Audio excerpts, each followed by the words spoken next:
What's up, class? This is Chris Nissen, aka The Cinderella, aka Sinsanity. Hello guys, this is Roberto Navarrete. Hey, what's up? My name is Kevin Lai, and my group is doing a video project on the Palos Verdes fault.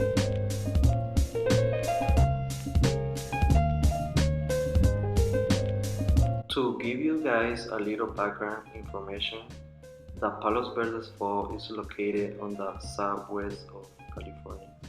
The peninsula is the foundation of several cities such as Palos Verdes State, Rancho Palos Verdes, and Rolling Hills State.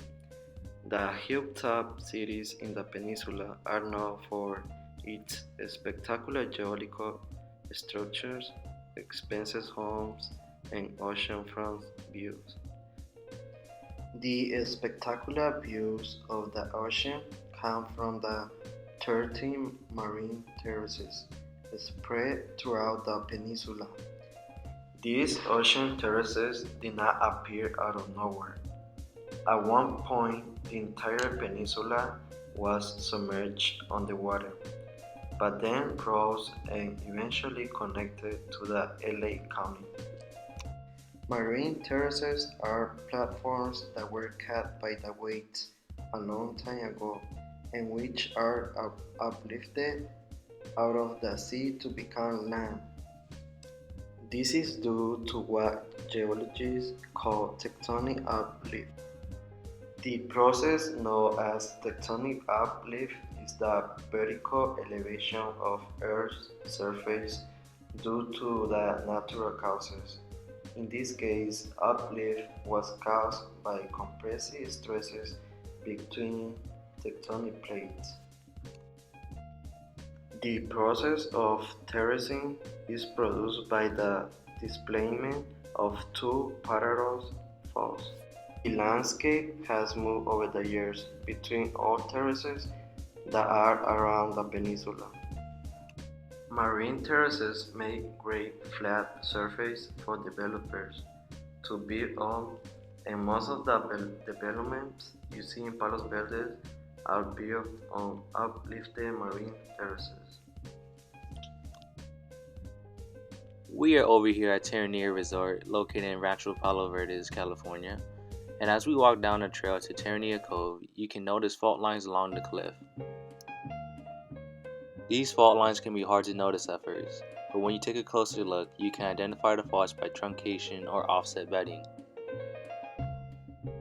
Truncation are the wave-like lines found on rocks that are produced by the deposition of fragments and sediment layers that are then eroded and truncated by water currents or winds that deposit new sediments at an angle. Looking along the cliff, you can also find faults by looking for orangish/brownish streaks of rocks. Right here, you can see three different sets of faults. Looking closely, you can see a horizontal fault on top of the umbrellas, and then to the right of the last umbrella, you can see a vertical fault that is connecting to another horizontal fault that is a little bit higher. While looking at the vertical fault line, you can see what also looks like a reverse fault, in which the hanging block wall moves up relative to the footwall. You can also notice how the darker rock on the upper right hand side of the vertical fault looks like it goes along with the rocks above the umbrellas. Coincidence? I think not. In this area, notice how the rocks go from mostly whitish yellow rocks to orange rocks. There is also a small gully right here along the fault filled with vegetation. These gullies form as a result of fault action, which breaks the rocks, making it easier to erode, and thus becomes a weakness through which water can flow. As a result, vegetation is there because of the occurrence of water. Right here, this can be considered what is known as a fault breccia or tectonic breccia. A fault breccia is a breccia that was formed by tectonic forces. A breccia is a type of rock consisting of angular clast. Fault breccia is a tectonite formed by a fault zone in a rock. As we explored the beach of Terranea Cove, we climbed over the rocks on the left and found a deep sea cave.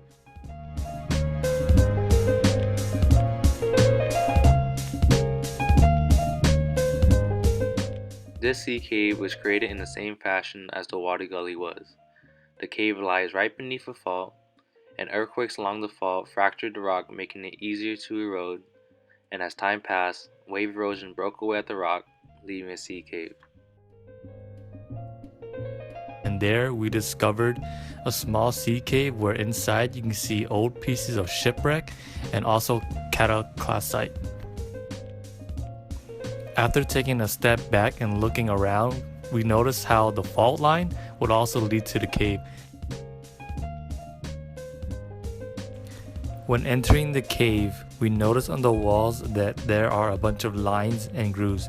After doing more research, we discovered that these are called slick-in lines, and they happen from scratches in the rock left from faulting.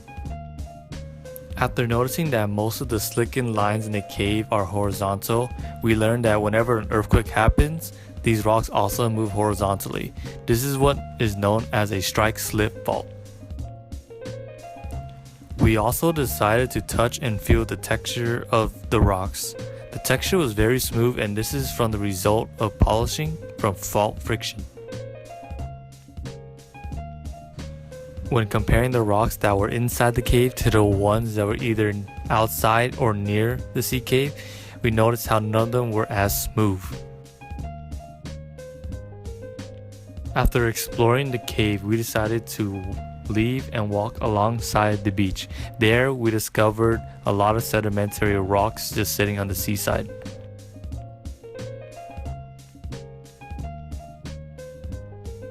As we have already learned in class, sedimentary rocks are formed by the deposition and subsequent cementation of the material of the Earth's surface and within bodies of water. These rocks form when mud and sand are deposited in layers on the Earth's surface. They are deposited in many environments including oceans, rivers, and deserts. According to our professor, we learned that sedimentary rocks are both products of mechanical and chemical weathering, and they also contain evidence of past environments. Eventually, the question of how rocks ended up at the beach popped in our heads, and after doing more research, we discovered that because of the landslides that were happening because of the palos, verdes faults and its earthquakes, that the rocks were shifting downwards towards the beach. Alright, this ends our group video project on the Palos Verdes Fault. We hope that you guys learned as much as we did, and the three of us would like to say peace out. Thank you.